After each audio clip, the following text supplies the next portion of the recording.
मैं Chandan Kumar Pandey Usha Martin world school के online अधिगम कार्यक्रम में सेट 3 पाठ योजना संख्या 15 में 8वीं की पाठ्य पुस्तक वसंत भाग 3 के गद्य खंड में शामिल लाख की चूड़ियाँ के अंतिम भाग के साथ उपस्थित हूँ। कहानी की शुरुआत से पहले कहानी के घटनाक्रमों की यदि बात करें तो लेखक जब छोटा था तो अपनी गर्मी की छुट्टियों में अपने ननिहाल में मामा के घर जाया करता था और वहीं पर 1-1.5 महीना रह जाता था। उसी गांव में एक बदलू नाम का व्यक्ति था। मामा के गांव के होने के कारण लेखक को उसे बदलू मामा कहना चाहिए था, लेकिन बच्चे उसे बदलू काका कहते थे, इसलिए लेखक भी उसे बदलू काका ही कहा करता था। पेशे से वह मनिहार था, अर्थात चूड़ियाँ बेचने वाला। वह लाख की सुंदर सुंदर रंग बिरंगी चूड़ियाँ बनाता था। यह उसके पूर्वजों का कारोबार था जिसे वह आगे बढ़ा रहा था। उसकी बनाई चूड़ियाँ इतनी प्रसिद्ध थी कि उसके गांव के साथ साथ दूसरे गांव की स्त्रियां भी उससे चूड़ियाँ लेने आती थी। लेखक को अपने मामा के घर जाने का बहुत मन था। ऐसा इसलिए क्योंकि बदलू उसे लाख की रंग बिरंगी गोलियां बनाकर देता था जो बच्चों का मन मोह लेती हैं। इसी क्रम में बदलू का मकान कुछ ऊंचाई पर था। मकान के सामने एक बड़ा सा आंगन था जिसमें एक नीम का वृक्ष था। उसी के नीचे वह अपना काम करता। पास में एक तेज भट्टी पर वह सलाख पिघलाता। लकड़ी की चौखट को लाख के मुलायम परत को सलाख का रूप देकर चूड़ियों का आकार बनाता। खूब सारी चूड़ियों को एक साथ बनाकर उसे बेलन नुमा लकड़ी के गोल गुटके पर चढ़ा देता। फिर जब लाख के रूप में चूड़ियाँ जम जाती तो उन्हें एक एक करके रंगता जाता। वस्तु विनिमय को लेकर कहानी में यह बताया गया है कि बदलू वस्तु के बदले वस्तु ही लिया करता था, अर्थात वह पैसे न लेकर लाख की चूड़ियों के बदले अनाज या फिर कपड़े लिया करता था। वहीं बदलू के स्वभाव के बारे में बताया गया है कि बदलू बड़े ही सीधे स्वभाव का था। वह कभी किसी से लड़ता झगड़ता नहीं था। हाँ, लेकिन कभी कभी जिद अवश्य करता था। जैसे यदि किसी विवाह शादी के अवसर पर वह जब चूड़ियों का जोड़ा लेकर जाता और उसे मुंह मांगे पैसे नहीं मिलते, तब वह चिढ़ जाता था और जिद करता था। उसकी जिद के कारण गांव के सभी लोग इस अवसरों पर उसे, उसकी पत्नी को कपड़े, अनाज और साथ साथ बदलू के लिए पगड़ी भी दिया करते थे। बदलू सिर्फ एक बातों पर चिढ़ता था और वह थी कांच की चूड़ियाँ। यदि किसी स्त्री को कांच की चूड़ियाँ पहने देखता तो अंदर ही अंदर ईर्ष्या से जल जाता था। कभी तो 2-4 बातें भी सुना देता था। शहर के प्रति बदलू का कुछ नज़रिया इस तरह का था। बदलू को शहरी जीवन अधिक पसंद न था। वह लेखक से शहरी जीवन के बारे में हमेशा बातें करता था। उसकी पढ़ाई व घर के बारे में पूछता। लेखक के उसे यह कहने पर कि शहर की स्त्रियां कांच की चूड़ियां पहनती हैं, वह स्पष्ट रूप से कहता कि शहरों की बातें तो निराली है। वहाँ तो स्त्रियां पुरुषों का हाथ पकड़कर घूमती हैं और उनकी कलाइयाँ इतनी कमज़ोर होती हैं कि लाख की चूड़ियाँ पहनने पर उनकी कलाइयों में मोच आ जाती है।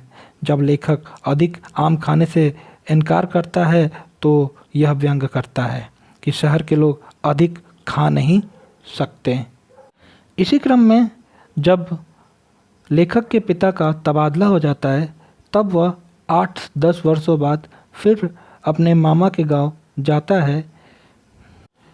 इस समय के परिवर्तन के साथ साथ लेखक अब बदलू से लाख की रंग बिरंगियाँ गोलियाँ लेने का चाव नहीं रखता था, अर्थात उसकी अब लाख की गोलियों में इच्छा समाप्त हो चुकी थी।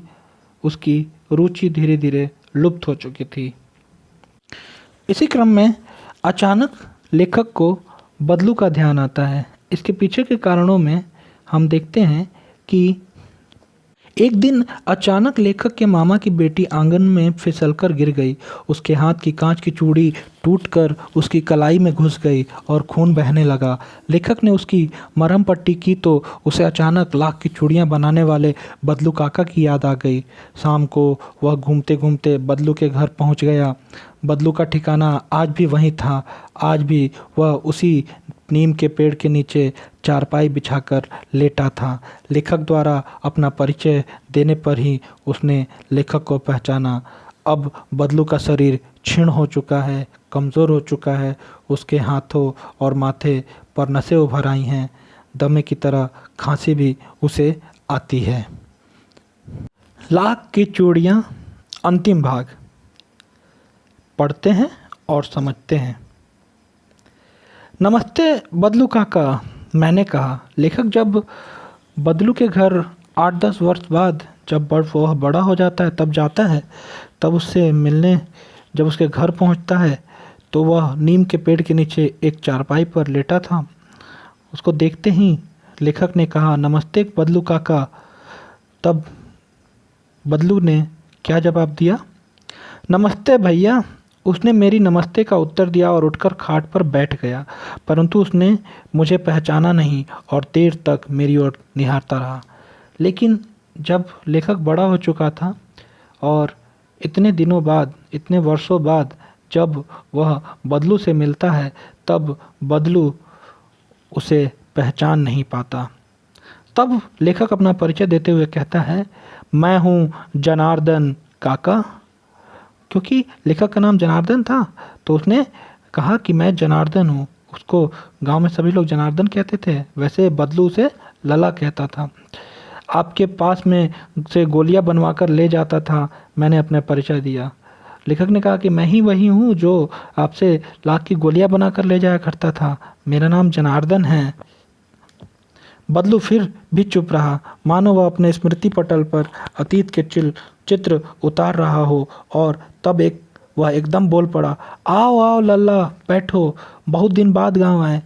बदलू क्योंकि बूढ़ा हो चुका था, उसकी याददाश्त थोड़ी कमज़ोर हो चुकी थी, लेकिन फिर भी वो अपने स्मृति पटल, अपनी पुरानी यादों को याद करता है और याद करके वो पहचान लेता है। और पहचानने के बाद एकदम से बोल पड़ता है, आओ लल्ला, बैठो, बहुत दिन बाद गाँव आए। हाँ, इधर आना नहीं हो सका काका, मैंने चारपाई पर बैठते हुए उत्तर दिया। वो चारपाई पर बैठता है लेखक, और उसने कहा कि हाँ, इधर बहुत दिन हो गया, आना नहीं हो पाया था। आगे कुछ देर फिर शांति रही। मैंने इधर उधर दृष्टि दौड़ाई, न तो मुझे उसकी मचिया ही नज़र आई, न ही भट्ठी। खाट पे बैठने के बाद वहाँ शांति का वातावरण था, कोई एक दूसरे से बात नहीं कर रहे हैं।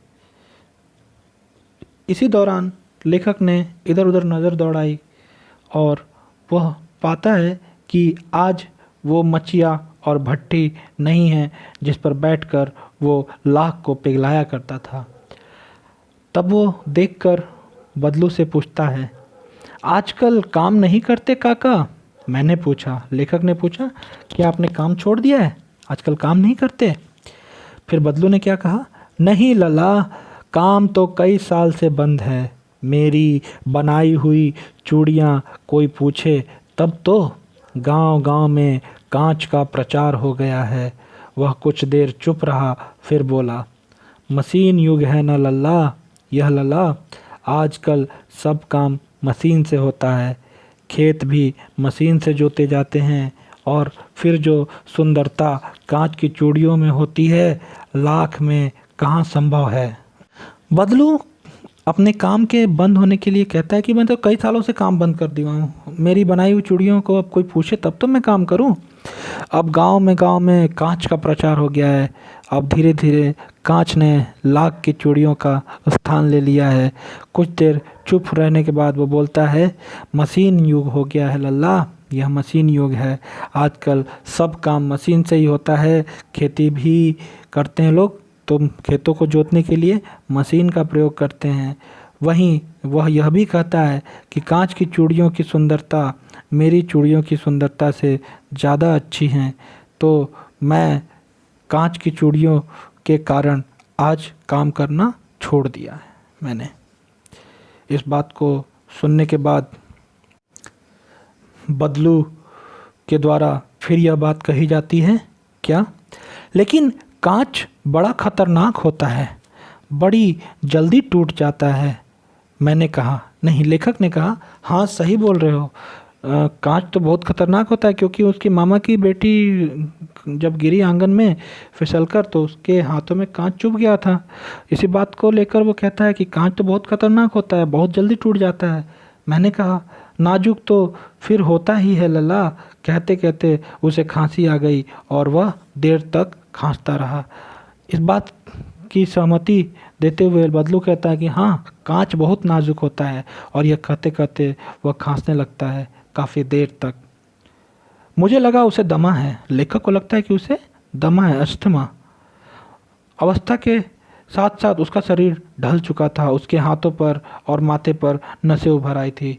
बुढ़ापा के कारण अब उसकी आयु क्योंकि अब ज़्यादा हो चुकी है, तो उसका शरीर ढल गया है, कमज़ोर हो गया है वो, और उसकी हाथों और माथे पर नसें उभर कर आई हैं। जाने कैसे उसने मेरी शंका भाप ली और बोला, दमा नहीं है मुझे, फसली खांसी है, यही महीने 2 महीने से आ रही है, 10-15 दिन में ठीक हो जाएगी। बदलू को लगा कि शायद उसके खांसने से लेखक को ऐसा लग रहा होगा कि उसे दमा है। तब वो इस बात को क्लियर करता है, स्पष्ट करता है कि मुझे दमा नहीं है, मुझे फसली खांसी है। झूठी खांसी जो होती है, जो जब उस समय कफ नहीं निकलता है, सिर्फ आदमी खांसता रहता है काफ़ी देर तक, तो उस तरह की खांसी। तो वो बोलता है कि नहीं, ये 10-15 दिनों से मैं इसी तरीके से हो रहा हूँ, यही महीने 2 महीने में आ रही है, 10-15 दिन में ठीक हो जाएंगे। मतलब 1-2 महीने से ये चल रहा है खांसी का सिलसिला, और लगभग 10-15 दिन में ये ठीक हो जाएगा। मैं चुप रहा, मुझे लगा उसके अंदर कोई बहुत बड़ी व्यथा छिपी है। मैं देर तक सोचता रहा कि इस मशीन युग ने कितने हाथ काट दिए। कुछ देर फिर शांति रही जो मुझे अच्छी नहीं लगी। लेखक कुछ देर चुप रहता है। उसको लगता है कि बदलू के भीतर कोई व्यथा, कोई दुख जरूर चल रहा है, जिसके कारण वो चुप हो जा रहा है। चाहे वो खांसना, उसके शरीर का ढलना, कांच की चूड़ियों का व्यापार बढ़ जाना, इन सभी चीज़ों से वो कहीं ना कहीं दुखी है। तो कुछ देर वो चुप रहता है, फिर सोचता है और वो कहता है, आम की फसल अब कैसी है काका? कुछ देर पश्चात मैंने बात का विषय बदलते हुए पूछा। जब देखता है कि उसे लगता है लेखक को कि मशीन युग ने कितने के हाथ काट दिए, क्योंकि आखिर तो उसका रोज़गार तो छिन गया ना। बदलू का रोज़गार जो लाख की चूड़ियाँ बनाने का था, कांच की चूड़ियों के आने के कारण अब वो तो बेकार हो गया है, उसके पास कोई काम नहीं है। अब जब काम नहीं है तो आमदनी नहीं होगी, ना पैसा होगा, तो वो अपने घर का खर्चा कैसे चलाएगा? तो हाथ काटना मतलब किसी का हाथ काटना नहीं, उसका रोज़गार छिन जाना। किसके कारण? तो मशीन के कारण। यह देखा जाता है कि एक मशीन 100 आदमियों का काम कर लेता है, तो आखिर 99 लोग तो बेरोजगार हुए ना। तो इसी कारण उसने मन में सोचा कि वो शायद मशीन ने इसके हाथ काट दिए।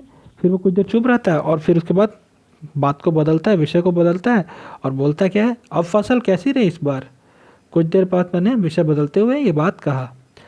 तब बदलू क्या बोलता है, अच्छी है लला, बहुत अच्छी है, उसने लहक कर उत्तर दिया और अंदर अपनी बेटी को आवाज़ दी, अरे रज्जो, लला के लिए आम तो ले आ।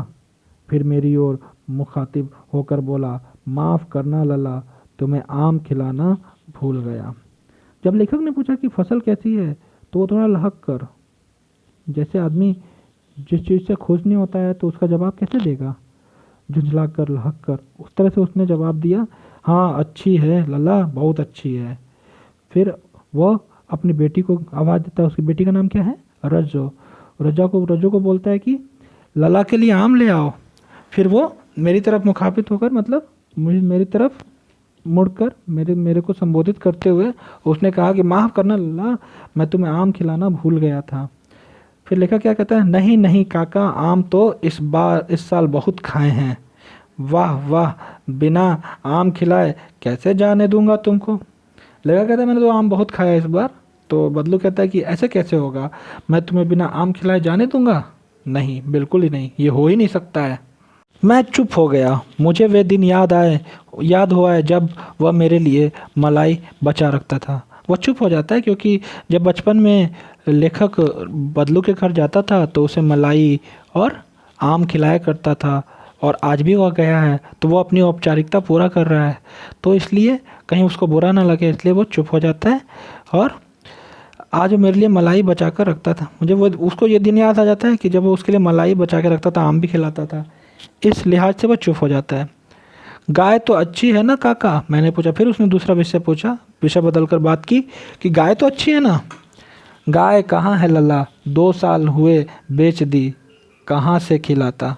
इस पर जवाब देता है बदलू, गाय कहाँ है लल्ला, उसको भी बेच दी मैंने, खिलाता कहाँ से, पैसे कहाँ थे, रोज़गार भी बंद हो गया है, तो मैंने गाय को 2 साल पहले ही बेच दी। इतने में रज्जो उसकी बेटी अंदर से एक डलिया में ढेर से आम लेकर आई आई आई हाँ। यह तो बहुत है काका, इतने कहाँ खा पाऊंगा, मैंने कहा। जब रज्जो अंदर से बहुत सारे आम लेकर आई तो लेखक अब तो बड़ा हो गया है, तो पहले बच्चे ज़्यादातर खाने में रुचि लेते हैं, थोड़े बड़े हो जाने के बाद उनकी रुचि धीरे धीरे समाप्त हो जाती है। तो वो भी बोलता है कि मैं इतने आम कहाँ से खा पाऊँगा काका, इतने आम नहीं खा पाऊँगा, मुझे इतना नहीं दीजिए। तब वो कहता है बदलू, वाह वाह, वह हंस पड़ा, शहरी ठहरे ना, मैं तुम्हारी उम्र का था तो इसके चौगुने आम एक बखत में खा जाता था। वो बोलता है, हंसता है, वाह वाह, तुम शहरी ठहरे ना, मैं तुम्हारी उम्र का था ना तो इसके चौगुने, जितना आम लाया उसके 4 गुना ज़्यादा आम एक बखत एक टाइम में खा लेता था। आप लोगों की बात और है, मैंने उत्तर दिया। मतलब गांव के लोगों की बात और है, वो खा सकते हैं, पचा सकते हैं, लेकिन सही में हम शहर वाले, हमारा पाचन तंत्र उतना अच्छा नहीं है कि हम इतने सारे आम को एक बखत में खा सके। अच्छा बेटी, लला को 4-5 आम छांट कर दो। रज्जो को बोलता है कि तुम एक काम करो बेटी, इतना नहीं तो कम से कम 4-5 आम तो छांट कर दे दो, अच्छे अच्छे। कौन कौन से आम भाई, कौन कौन, एक ही आम है, सिंदूरी वाले देना।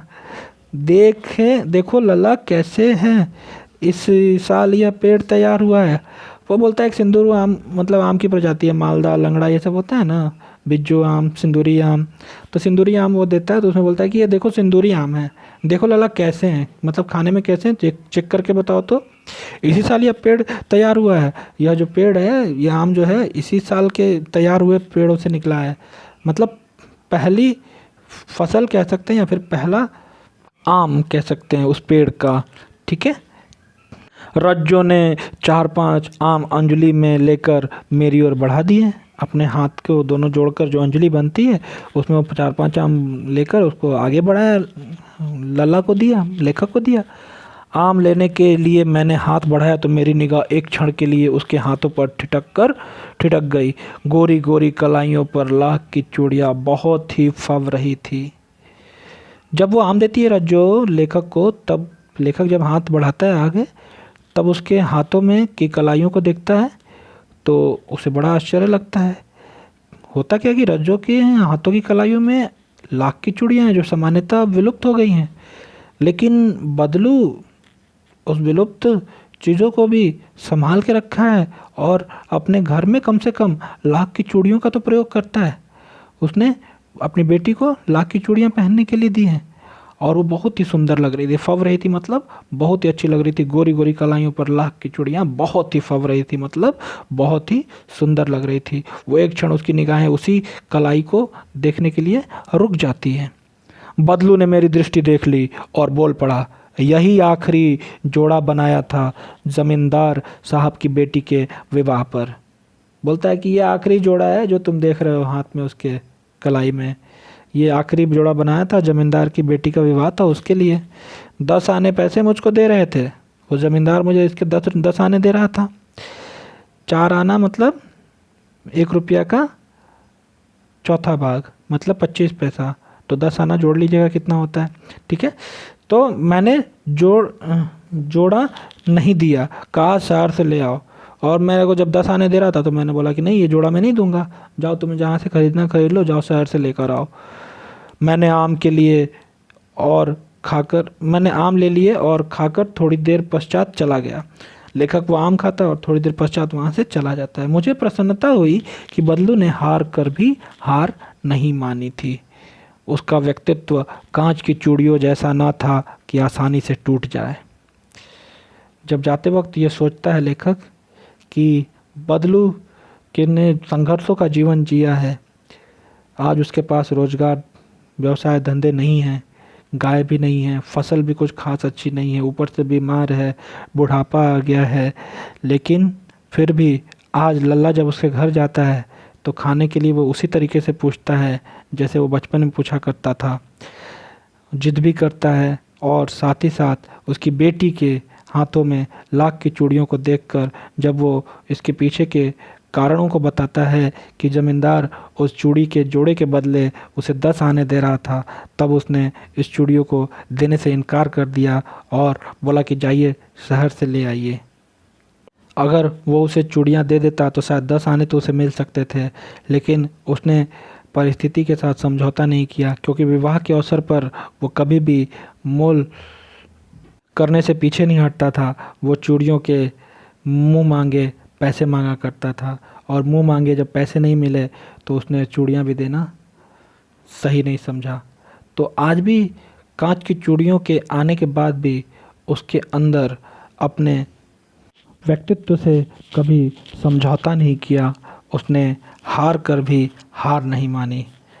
वो चाहता तो उसे बेचकर कुछ पैसे कमा लेता, लेकिन उसने अपने सिद्धांतों को जीवित रखा, अपने व्यक्तित्व की पहचान बनाई रखी।